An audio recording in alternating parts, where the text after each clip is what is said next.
Против наркомании в регионе ведут борьбу и правоохранители, и активисты, и религиозные деятели, осуждающие употребление и хранение дурманящих средств.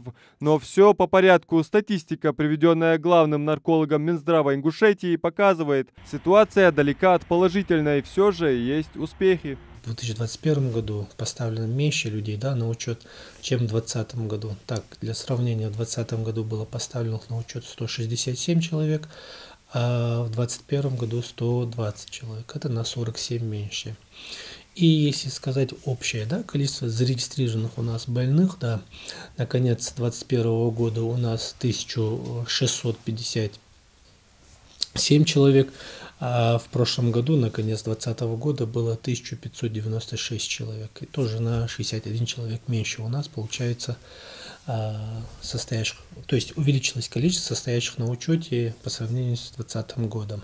Помимо вреда своему здоровью, употребляющий разрушает самосознание, становится уязвимым и непригодным для адаптации в социальной среде. Наркотики представляют угрозу и семейным ценностям. Стартом к трагическому финишу может быть простая сигарета, табак, таблетки, тяжелые наркотики. Алгоритм смерти, о котором необходимо знать. Определить наркомана можно легко. Покрасневшие глаза, хаотичная жестикуляция, повышенный аппетит или его отсутствие, бледная кожа, торопливая манера разговора. Следует незамедлительно принять меры, ведь это первый шаг к спасению.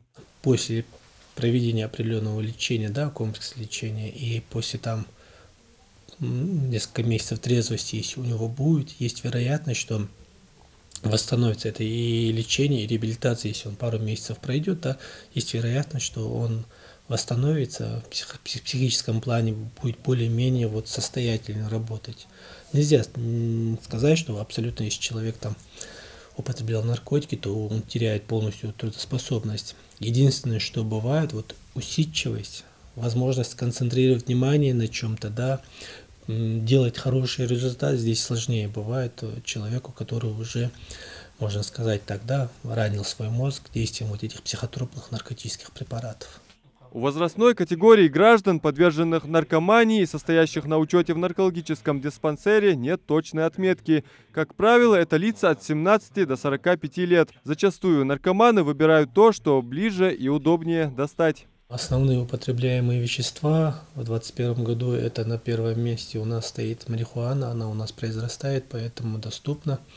На втором месте уже стоят аптечные препараты, которые, мы знаем, да, привозятся с разных регионов и распространяются. Третью позицию у нас занимает так называемые эти соли, мефы, то есть психостимулирующие наркотики, и на четвертой позиции героин.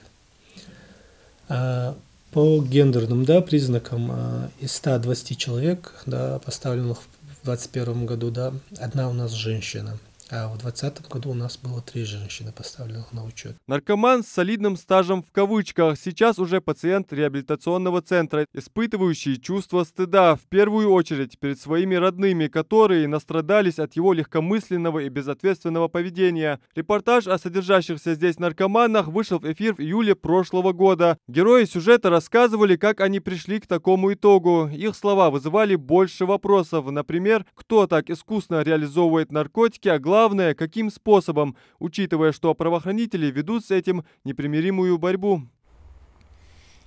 Ни для кого не секрет, что социальные сети зачастую используются преступниками для осуществления своих замыслов. Telegram, простое и быстрое приложение для обмена сообщениями, оказалось неплохим инструментом для распространения наркотических средств.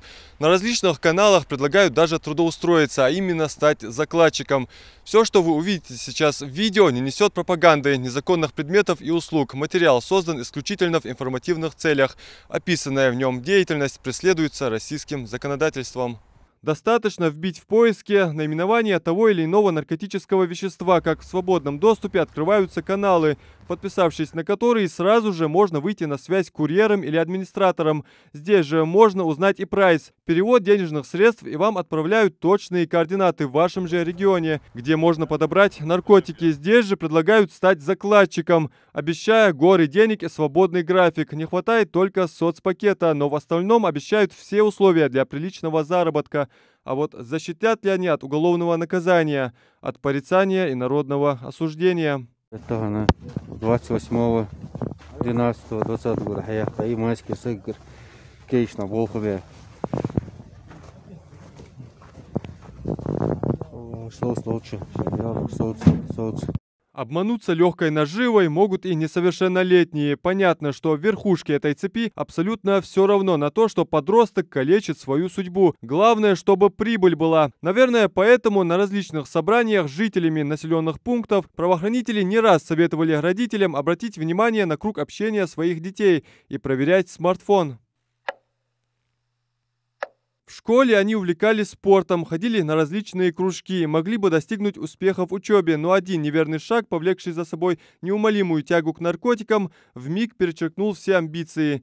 Как они признавались, тогда им казалось, что кайфовать это круто, сами не заметили, что сломались психологически и физически, понимали, что путь ведет в никуда, осознавали, что нужно лечиться, но боялись огласки. Бывает такой момент, что человек сам ищет этой помощи, боится, что если он обратится в медицинское учреждение, то его там поставят на учет, зафиксируют в каких-то там журналах. Так вот, я хочу сказать, что есть приказ определенный Министерства здравоохранения Российской Федерации.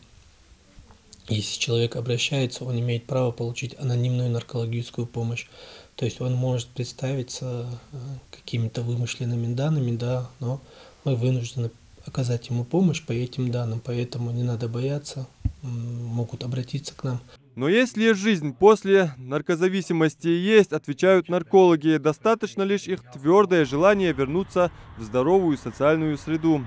Адам Мережков, Магомед Дедигов, Новости 24.